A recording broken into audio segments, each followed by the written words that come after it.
नमस्कार। जय श्री राम। जय श्री कृष्ण। श्रीमद भगवद्गीता इथारू ही कथा तुम्ही सर्वांनी नक्की ऐका। श्रीमद श्री भगवान का ऐश्वर्य। भूय एव महाबाहो शृणु मे परम वचः एते प्रियमानाय वक्ष्यामि हितकामेय। श्री भगवान ने कहा, हे महाबाहु अर्जुन, और आगे सुनो। चूंकि तुम मेरे प्रिय सखा हो, अतः मैं तुम्हारे लाभ के लिए ऐसा ज्ञान प्रदान करूंगा जो अभी तक मेरे द्वारा बताए गए ज्ञान से श्रेष्ठ होगा। तात्पर्य: पराशर मुनि ने भगवान शब्द की व्याख्या इस प्रकार की है, जो पूर्ण रूप से संपूर्ण शक्ति, संपूर्ण यश, संपूर्ण धन, संपूर्ण ज्ञान, संपूर्ण सौंदर्य तथा संपूर्ण त्याग से युक्त है, वह भगवान है। जब कृष्ण इस धराधाम में थे तो उन्होंने छहों ऐश्वर्य का प्रदर्शन किया था। तत्पर पराशर जैसे मुनियों ने कृष्ण को भगवान रूप में स्वीकार किया है। अब अर्जुन को कृष्ण अपने ऐश्वर्य तथा कार्य का और भी ज्ञान प्रदान कर रहे हैं। इसके पूर्व 7वें अध्याय से प्रारंभ करके वे अपनी शक्तियों तथा उनके कार्य करने के विषय में बता चुके हैं। अब इस अध्याय में वे अपने ऐश्वर्य का वर्णन कर रहे हैं। पिछले अध्याय में उन्होंने दृढ़ विश्वास के साथ भक्ति स्थापित करने में अपनी विभिन्न शक्तियां के योगदान की चर्चा की स्पष्टता की है। इस अध्याय में पुनः वे अर्जुन को अपनी सृष्टियों तथा विभिन्न ऐश्वर्य के विषय में बता रहे हैं।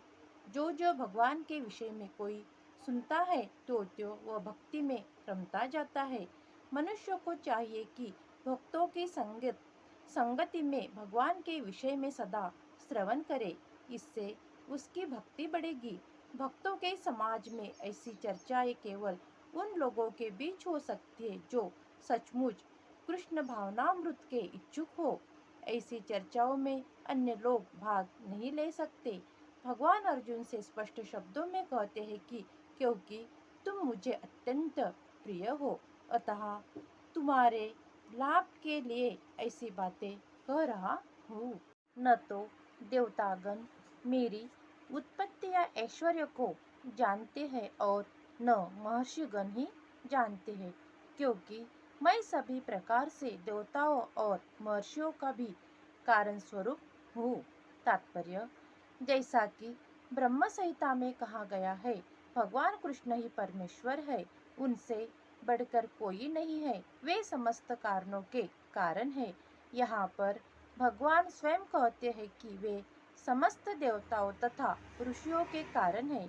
देवता तथा महर्षि तक कृष्ण को नहीं समझ पाते। जब वे उनके नाम या उनके व्यक्तित्व को नहीं समझ पाते तो इस शूद्र लोक के तथाकथित विद्वानों ने विषय में क्या कहा जा सकता है। कोई नहीं जानता कि परमेश्वर क्यों मनुष्य रूप में इस पृथ्वी पर आते हैं और ऐसे विस्मयजनक असामान्य कार्यकलाप करते हैं। तब तो यह समझ लेना चाहिए कि कृष्ण को जानने के लिए विद्वत्ता आवश्यक नहीं है। बड़े बड़े देवताओं तथा ऋषियों ने मानसिक चिंतन द्वारा कृष्ण को जानने का प्रयास किया, किंतु जान नहीं पाए। श्रीमद् भागवत कथा में स्पष्ट कहा गया है कि बड़े से बड़े देवता भी भगवान को नहीं जान पाते। जहाँ तक उनकी अपूर्ण इंद्रियां पहुंच जाती है, वहाँ तक वे सोच पाते हैं और निर्वेशवाद के ऐसे विपरीत निष्कर्ष को प्राप्त होते हैं जो प्रकृति के तीनों गुणों द्वारा व्यक्त नहीं होता, या वे मन चिंतन द्वारा कुछ कल्पना करते हैं, किंतु इस तरह के मूर्खतापूर्ण चिंतन से कृष्ण को नहीं समझा जा सकता। यहाँ पर भगवान अप्रत्यक्ष रूप में यह कहते हैं कि यदि कोई परम सत्य को जानना चाहता हो तो मैं भगवान के रूप में यहाँ हूँ, मैं परम भगवान हूँ। मनुष्य को चाहिए कि इसे समझे। यद्यपि अचिंतन भगवान को साक्षात रूप में कोई नहीं जान सकता, तो भी वे विद्यमान रहते हैं। वास्तव में हम सच्चिदानंद रूप कृष्ण को तभी समझ सकते जब भगवत गीता तथा श्रीमद् भागवत में उनके वचनों को पढ़े। जो भगवान की अपरंपरा शक्ति में है, उन्हें ईश्वर की अनुभूति किसी शासन करने वाली शक्ति या निर्विशेष ब्रह्म रूप में होती है, किंतु भगवान को जानने के लिए दिव्य स्थिति में होना आवश्यक है। क्योंकि अधिकांश लोग कृष्ण को उनके वास्तविक रूप में नहीं समझ पाते हैं, अतः वे अपनी कृपा से ही चिंतकों पर दया दिखाने के लिए अविरत होते हैं। ये चिंतक भगवान के असामान्य कार्यकल्पों के होते हैं। भौतिक शक्ति से कल्पग्रस्त होने के कारण निर्विशेष ब्रह्म की ही सर्वश्रेष्ठ मानते हैं। केवल भक्तगण ही जो भगवान के शरण पूर्णतः ग्रहण कर चुके हैं, भगवत रूपी भगवत कृपा से समझ पाते हैं कि कृष्ण सर्वश्रेष्ठ है। भगवत गीता में निर्विशेष ब्रह्मा की परवाह नहीं करते, वे अपनी श्रद्धा तथा भक्ति के कारण परमेश्वर की शरण ग्रहण करते हैं और कृष्ण की अहेतु की कृपा से ही उन्हें समझ पाते हैं। अन्य कोई उन्हें समझ नहीं पाता। अतः बड़े से बड़े ऋषि भी स्वीकार करते हैं कि आत्मा या परमात्मा तो वह है जिसकी हम पूजा करते हैं। भगवान कहते हैं कि जो मुझे अजन्मा अनादि समस्त लोकों के स्वामी के रूप में जानता है, मनुष्य को में केवल वही मोह रहित और समस्त पापों से मुक्त होता है। जैसा कि 7वें अध्याय में कहा गया है, मनुष्य ना सहस्त्रेषु सिद्धेय। जो लोग आत्म साक्षात्कार के पद तक उठने के लिए प्रयत्नशील होते हैं, वे सामान्य व्यक्ति नहीं है। वे उन करोड़ों सामान्य व्यक्तियों से श्रेष्ठ है जिन्हें आत्म साक्षात्कार का ज्ञान नहीं होता, किंतु जो वास्तव में अपनी आध्यात्मिक स्थिति को समझने के लिए प्रयत्नशील होते हैं, उनमें से श्रेष्ठ वही है जो यह जान लेता है कि कृष्ण ही भगवान प्रत्येक वस्तु के स्वामी तथा अजन्मा है। वही सबसे अधिक सफल आत्मज्ञानी है। जब वह कृष्ण की परम स्थिति की पूरी तरह समझ लेता है, उसी दशा में वह समस्त पाप कर्मों से मुक्त हो पाता है। यहाँ पर भगवान को अर्थात अजन्मा कहा गया है, किंतु वे द्वितीय अध्याय में वर्णित उन जीवों से भिन्न है जिन्हें अज कहा गया है। भगवान जीवों से भिन्न है क्योंकि जीव भौतिक आसक्तिवश जन्म लेते तथा मरते रहते हैं। बुद्धिजीव अपना शरीर बदलते रहते हैं, किंतु भगवान का शरीर परिवर्तनशील नहीं है। यहाँ तक कि जब वे इस लोक में आते हैं तो भी वे उसी अजन्मा रूप में आते हैं। इसीलिए चौथे अध्याय में कहा गया है कि भगवान अपनी अंतरंग शक्ति के कारण अपराशक्ति माया के अधीन नहीं है, अपितु पराशक्ति में रहते हैं। इस लोक के व्यक्ति लोक महेश्वम शब्दों से सूचित होता है कि मनुष्य को यह जानना चाहिए कि भगवान कृष्ण ब्रह्मांड के सभी लोकों के परम स्वामी है, सृष्टि के पूर्व थे और अपने सृष्टि से भिन्न है। सारे देवता इसी भौतिक जगत में उत्पन्न हुए, किंतु कृष्ण अजन्मा है। फलतः वे ब्रह्मा तथा शिवजी से बड़े बड़े देवताओं से भी भिन्न है। और क्योंकि वे ब्रह्मा शिव तथा अन्य समस्त देवताओं के सृष्टा है, अतः वे समस्त लोकों के परम पुरुष है। श्री कृष्ण उस हर वस्तु से भिन्न है जिसकी सृष्टि हुई है, और जो उन्हें इस रूप में जान लेता है, वह तुरंत ही सारे पाप कर्मों से मुक्त हो जाता है। परमेश्वर का ज्ञान प्राप्त करने के लिए मनुष्य को समस्त पाप कर्मों से मुक्त होना चाहिए। जैसा कि भगवत गीता में कहा गया है कि उन्हें केवल भक्ति के द्वारा जाना जा सकता है, किसी अन्य साधन से नहीं। मनुष्य को चाहिए कि कृष्ण को सामान्य मनुष्य न समझे। जैसा कि पहले कहा कहा जा चुका है, केवल मूर्ख व्यक्ति ही उन्हें मनुष्य मानता है। इसे या भिन्न प्रकार से कहा गया है कि जो व्यक्ति मूर्ख नहीं है, जो भगवान के स्वरूप को ठीक से समझ सकता है, वह समस्त पाप कर्मों से मुक्त है। यदि कृष्ण देव की पुत्र रूप में विख्यात है, तो फिर वे अजन्मा कैसे हो सकते हैं? इसकी व्याख्या श्रीमद् भागवत में ही की गई है। जबकि देवकी तथा वासुदेव के समक्ष प्रकट हुए तो वे सामान्य शिशु की तरह नहीं जन्मे। वे अपने आदि रूप में प्रकट हुए और फिर एक सामान्य शिशु में परिणित हो गए।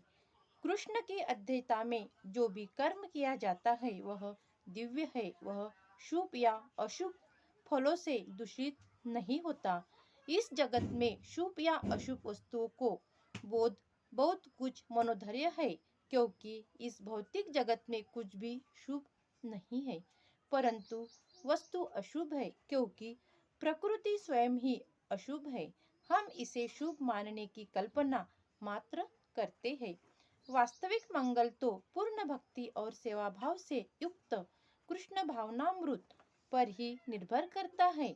अतः यदि हम तनिक भी चाहते हैं कि हमारे कर्म शुभ हो, तो हमें परमेश्वर की आज्ञा से कर्म करना होगा। ऐसी आज्ञा श्रीमद् भागवत तथा श्री भगवत गीता जैसे शास्त्रों से या प्रामाणिक गुरु से प्राप्त की जा सकती है, क्योंकि गुरु भगवान का प्रतिनिधि होता है। अतः उसकी आज्ञा प्रत्यक्षतः परमेश्वर की आज्ञा होती है। गुरु, साधु तथा शास्त्र एक ही प्रकार से आज्ञा देते हैं। इन तीनों स्रोतों में कोई विरोध नहीं होता। इस प्रकार से किए गए सारे कार्य इस जगत में शुभाशुभ कर्म फलों से मुक्त होते हैं। कर्म संपन्न करते हुए भक्त की दिव्य मनोवृत्ति वैराग्य ही होती है, जैसे संन्यास कहते हैं। जैसा कि भगवत गीता के 6 अध्याय के प्रथम श्लोक में कहा गया है कि जो भगवान का आदेश मानकर कोई कर्तव्य करता है और जो अपने कर्म फलों की शरण ग्रहण नहीं करता, वही असली सन्यासी है, जो भगवान के निर्देशानुसार कर्म करता है। वास्तव में सन्यासी तथा योगी वही है, केवल सन्यासी या योगी के वेश में रहने वाला व्यक्ति नहीं है। बुद्धि, ज्ञान, संशय तथा मोह से मुक्ति, क्षमा भाव, सत्यता, इंद्रिय निग्रह, मन निग्रह, सुख तथा दुख, जन्म मृत्यु, भय, अभय, अहिंसा, समता, तुष्टि, तप, दान, यश तथा अपयश, जीवों के ये विविध गुण मेरे ही द्वारा उत्पन्न हुए हैं, ऐसे कृष्ण भगवान कहते हैं। तात्पर्य: जीवों के अच्छे या बुरे गुण कृष्ण द्वारा उत्पन्न है और यहाँ पर उनका वर्णन किया गया है। बुद्धि का अर्थ यह है निर्शीर विवेक करने वाली शक्ति, और ज्ञान का अर्थ है आत्मा तथा पदार्थ को जान लेना। विश्वविद्यालय की शिक्षा से प्राप्त सामान्य ज्ञान मात्र पदार्थ से संबंधित होता है। यहाँ इसे ज्ञान नहीं स्वीकार किया गया है। ज्ञान का अर्थ है आत्मा तथा भौतिक पदार्थ के अंतर को जानना। आधुनिक शिक्षा में आत्मा के विषय में कोई ज्ञान नहीं दिया जाता, केवल भौतिक तत्वों तथा शारीरिक आवश्यकताओं पर ध्यान दिया जाता है। फलस्वरूप शैक्षणिक ज्ञान पूर्ण नहीं है, अर्थात संशय तथा मोह से मुक्ति तभी प्राप्त हो सकती है जब मनुष्य झिझकता से नहीं और दिव्य दर्शन को समझता है। वह धीरे धीरे निश्चित रूप से मोह से मुक्त हो जाता है। हर बात को सतर्कता पूर्वक ग्रहण करना चाहिए। आंख मूंद कर कुछ भी स्वीकार नहीं करना चाहिए। क्षमा का अध्याय करना चाहिए। मनुष्य को सहिष्णु होना चाहिए और दूसरों के छोटे छोटे अपराध क्षमा कर देने चाहिए। सत्यम का अर्थ है कि तथ्यों को सही रूप में अन्यों के लाभ के लिए प्रस्तुत किया जाए तथा तोड़ना मरोड़ना नहीं चाहिए। सामाजिक प्रथा के अनुसार कहा जाता है कि वही सत्य बोलना चाहिए जो अन्य को प्रिय लगे, किंतु यह सत्य नहीं है। सत्य को सही सही रूप में बोलना चाहिए, जिससे दूसरे लोग समझ सके कि सच्चाई क्या है। यदि कोई मनुष्य चोर है और यदि लोगों को सावधान कर दिया जाए कि अमुक व्यक्ति चोर है तो वह सत्य है। यद्यपि सत्य कभी कभी अप्रिय है, किंतु सत्य कहने में संकोच नहीं करना चाहिए। सत्य की मांग है कि तथ्यों को यथारूप में लोकहित के लिए प्रस्तुत किया जाए। यही सत्य की परिभाषा है। इंद्रियों का व्यर्थ के विषय भोग में न लगाई जाए। इंद्रियों की समुचित आवश्यकताओं की पूर्ति का निषेध नहीं है, किंतु आवश्यक इंद्रिय भोग आध्यात्मिक उन्नति में बाधक है। फलतः इंद्रियों के अनावश्यक उपयोग पर नियंत्रण रखना चाहिए। इसी प्रकार मन पर भी अनावश्यक विचारों के विरुद्ध संयम रखना चाहिए। इसे शम कहते हैं। मनुष्य को चाहिए कि धन अर्जुन के चिंतन में ही सारा समय न गमाए। यह चिंतन शक्ति का दुरुपयोग है। मन का उपयोग मनुष्य को मूल आवश्यकताओं को समझने के लिए किया जाना चाहिए और इसे ही प्रमाण पूर्वक प्रस्तुत करना चाहिए। शास्त्र, धर्मों, साधु पुरुष, गुरुओं तथा महान विचारों की संगत में रहकर विचार शक्ति का विकास करना चाहिए। जिस प्रकार से कृष्ण भावनामृत के आध्यात्मिक ज्ञान के अनुशीलन में सुविधा हो वही सुखम है, इसी प्रकार दुखम वह है जिससे कृष्ण भावनामृत के अनुशीलन में असुविधा हो। जो कुछ कृष्ण भावनामृत के विकास के अनुकूल हो उसे स्वीकार करे और जो प्रतिकूल हो उसका परित्याग करे। अर्थात जन्म का संबंध शरीर से है। जहाँ तक आत्मा का प्रश्न है वही न तो उत्पन्न होता है न मरता है। इसकी व्याख्या हम भगवद गीता के प्रारंभ में ही कर चुके हैं। जन्म तथा मृत्यु का संबंध इस भौतिक जगत में शरीर धारण करने से है। भय तो भविष्य की चिंता से अद्भुत है। कृष्ण भावनामृत में रहने वाला व्यक्ति कभी भयभीत नहीं होता, क्योंकि वह अपने कर्मों के द्वारा भगवत धाम को वापस जाने के प्रति आश्वस्त रहता है। फलस्वरूप उसका भविष्य उज्जवल होता है। किंतु अन्य लोग अपने भविष्य के विषय में कुछ नहीं जानते। उन्हें इसका कोई ज्ञान नहीं होता कि अगले जीवन में क्या होगा। फलस्वरूप में निरंतर चिंताग्रस्त रहते हैं। यदि हम चिंता मुक्त होना चाहते हैं तो सर्वोत्तम उपाय यह है कि हम कृष्ण को जाने तथा कृष्ण भावनामृत में निरंतर स्थित रहे। इस प्रकार हम समस्त भय से मुक्त रहेंगे।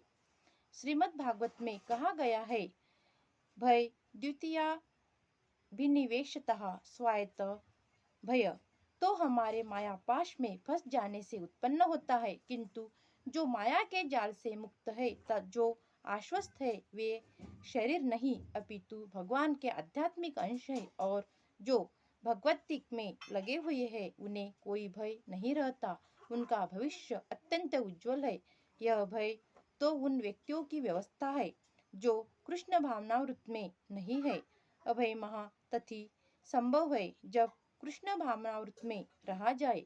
अहिंसा का अर्थ होता है कि अन्यों को कष्ट ना पहुंचाया जाए। जो भौतिक कार्य अनेकानेक राजनीतिज्ञों, समाजशास्त्रियों, परोपकारियों द्वारा किए जाते हैं उनके परिणाम अच्छे नहीं निकलते, क्योंकि राजनीतिज्ञों तथा परोपकारी में दिव्य दृष्टि नहीं होती। वे यही नहीं जानते कि वास्तव में मानव समाज के लिए क्या लाभप्रद है। अहिंसा का अर्थ है कि मनुष्य को इस प्रकार से प्रशिक्षित किया जाए कि इस मानव देह का पूरा पूरा उपयोग हो सके। मानव देह आत्म साक्षात्कार के हेतु मिला है, अतः ऐसी कोई संस्था या संघ जिससे उद्देश्य की पूर्ति में प्रोत्साहन न हो, मानव देह के प्रति हिंसा करने वाला है, जिससे मनुष्य के भावी आध्यात्मिक सुख में वृद्धि हो, वही अहिंसा है। समता से रोग द्वेष से मुक्ति द्योतित होती है। न तो अत्याधिक राग अच्छा होता है और न अत्याधिक द्वेष ही। इस भौतिक जगत का रोग द्वेष से रहित होकर स्वीकार करना चाहिए। जो कुछ कृष्ण भावनामृत को संपन्न करने में अनुकूल हो उसे ग्रहण करे और जो प्रतिकूल हो उसका त्याग कर दे। यही समता है। कृष्ण भावनामृत में युक्त व्यक्ति को न तो कुछ ग्रहण करना होता है न त्याग करना होता है। उसे तो कृष्ण भावनामृत संपन्न करने में उसकी उपयोगिता से प्रयोजन रहता है। तुष्टि का अर्थ है कि मनुष्य को चाहिए कि अनावश्यक कार्य करके अधिकाधिक वस्तुएं एकत्र करने के लिए उत्सुक न रहे। उसे तो ईश्वर की कृपा से जो प्राप्त हो जाए उसी से प्रसन्न रहना चाहिए। यही दृष्टि है। तपस्या का अर्थ है कि तपस्या तपस के अंतर्गत वेदों में वर्णित अनेक विधि विधानों का पालन करना होता है। यथा प्रातःकाल उठना और स्नान करना। कभी कभी प्रातःकाल उठना अति कष्टकारक होता है, किंतु इस प्रकार स्वेच्छा से जो कष्ट भी कष्ट सहे जाते हैं वे तपस्या या तपस्या कहलाती है। इसी प्रकार मास के कुछ विशेष दिनों में उपवास रखने का भी विधान है। हो सकता है कि इन उपवासों को करने की इच्छा न हो, किंतु कृष्ण भावनामृत के विज्ञान में प्रगति करने के संकल्प के कारण उसे ऐसे शारीरिक कष्ट उठाने होते हैं, किंतु उसे व्यर्थ ही अथवा वैदिक आदेशों के प्रतिकूल उपवास करने की आवश्यकता नहीं है। उसे किसी राजनीतिक उद्देश्य से उपवास नहीं करना चाहिए। भगवत गीता में इसी तापसी उपवास कहा गया है तथा किसी भी ऐसे कार्य से जो तमोगुण या रजोगुण में किया जाता है आध्यात्मिक उन्नति नहीं होती, किंतु सतोगुण में रहकर जो भी कार्य किया जाता है वह समुन्नत बनाने वाला है। अतः वैदिक आदेशों के अनुसार किया गया उपवास आध्यात्मिक ज्ञान को संपूर्णता बनाता है। जहाँ तक दान का संबंध है, मनुष्य को चाहिए कि अपनी आय का 50% किसी शुभ कार्य में लगाए। और यह शुभ कार्य है क्या? यह है कृष्ण भावनामृत में किया गया कार्य। ऐसा कार्य शुभ ही नहीं अपितु सर्वोत्तम होता है, क्योंकि कृष्ण अच्छे हैं इसलिए उनका कार्य भी अच्छा है। अतः दान उसे दिया जाए जो कृष्ण भावनामृत से लोगों को दान उसे दिया जाए जो कृष्ण भावनामृत में लगा हो। वेदों के अनुसार ब्राह्मणों को दान दिया जाना चाहिए। यह प्रथा आज भी चालू है, यद्यपि इसका स्वरूप वह नहीं है। याच्या समोरची कथा आपण पुढल्या व्हिडिओमध्ये वाचूया। हे पुस्तक मी मेशोवरून ऑनलाईन बोलवलेलं होतं। मी हे पुस्तक यासाठी बोलवलं की मला श्रीमद भागवत गीता ही वाचायची होती। या निमित्ताने माझे व्हिडिओसुद्धा होतील आणि माझ्या घरातील वातावरणसुद्धा चांगलं राहील। मुलाबाळांना सुद्धा या पुस्तकाविषयी नॉलेज येईल। मुलंबाळंसुद्धा हे पुस्तक आणलं तेव्हापासून रोज 1-2 ओळी तरी वाचतात। नमस्कार. जय श्रीराम, जय श्रीकृष्ण, हर हर महादेव.